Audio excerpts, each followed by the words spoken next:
une des façons où je ne m'aimais pas, c'est que je laissais l'autre me faire croire que je ne devais pas prendre de temps pour moi. Ouais, puis je pense que tu n'es pas la seule, hein? Parce que c'était à moi à dire non, je m'aime, donc je choisis de prendre du temps pour moi. Puis quand je le fais pas, quand je choisis de ne pas poser ma limite, puis on l'a vu dans la conférence là, avec la Diva Family, quand je choisis de ne pas poser ma limite, c'est moi qui va être la responsable et aussi la victime de ça. Parce que j'aurais pas ce temps pour moi, j'aurais pas mon énergie, j'aurais pas ce qu'il faut pour pouvoir m'épanouir. Fait que je trouve ça super intéressant, moi, d'avoir cette réflexion de qu'est-ce qui arrive quand je choisis de pas m'aimer.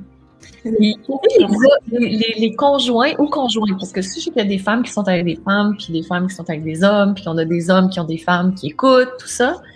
Et quand l'autre personne aussi nous envoie un message, tu sais, si on choisit de prendre du temps pour nous, que l'autre n'aime pas ça. C'est que souvent, on va le prendre pour nous, puis on va se dire « Ah, ça doit être moi qui fais quelque chose qui n'est pas correct » ou « Tu sais, je ne devrais pas agir de cette façon-là » ou « ci ou ça ». Puis en fait, je trouve que c'est comme un miroir qu'on pose. On met le miroir devant, puis l'autre personne nous dit « Oui, mais tu ne devrais pas prendre soin de toi si tu n'as pas répondu 100% à mes besoins. » En fait, ce que ça dit, c'est qu'il y a peut-être un problème de dépendance affective ici. Puis que l'autre personne a besoin d'apprendre à s'occuper d'elle. Puis que nous, en devenant responsables de nos propres émotions, de notre propre temps, mais on laisse émerger un déséquilibre qui existait. Donc, ça montre ce déséquilibre, puis des fois, ben, c'est à nous à prendre soin de nous, parce qu'il n'y a personne d'autre qui peut le faire pour nous.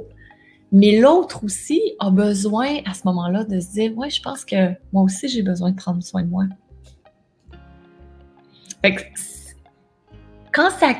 quand l'autre n'aime pas qu'on prenne du temps pour soi, moi, je trouve que c'est un beau moment pour discuter, communiquer, remettre des choses à plat, tu sais, se redire, ben, c'est quoi nos priorités, c'est quoi nos grands buts, c'est quoi nos grands objectifs, qu'est-ce qu'on construit ensemble, se rappeler qu'on était d'abord deux individus séparés avant d'être un couple et qu'on était deux individus séparés avant d'être un couple et avant d'avoir une famille et que chacun de ces éléments, les quatre, les deux membres individuels, plus le couple, plus la famille, qui sont tout aussi importants les uns que les autres. Que c'est pas un plutôt que l'autre, c'est pas juste la famille, c'est pas juste prendre soin de l'autre, mais que chacune de ces parties individuellement a besoin d'être occupée. On a besoin de s'occuper de ceux-là. Vous avez aimé cette vidéo? Abonnez-vous au studio Diva Yoga et découvrez nos cours et séries de yoga pour vous amener vers la santé, la sérénité et l'amour. Au plaisir de vous accueillir au sein de la magnifique et bienveillante Diva Family.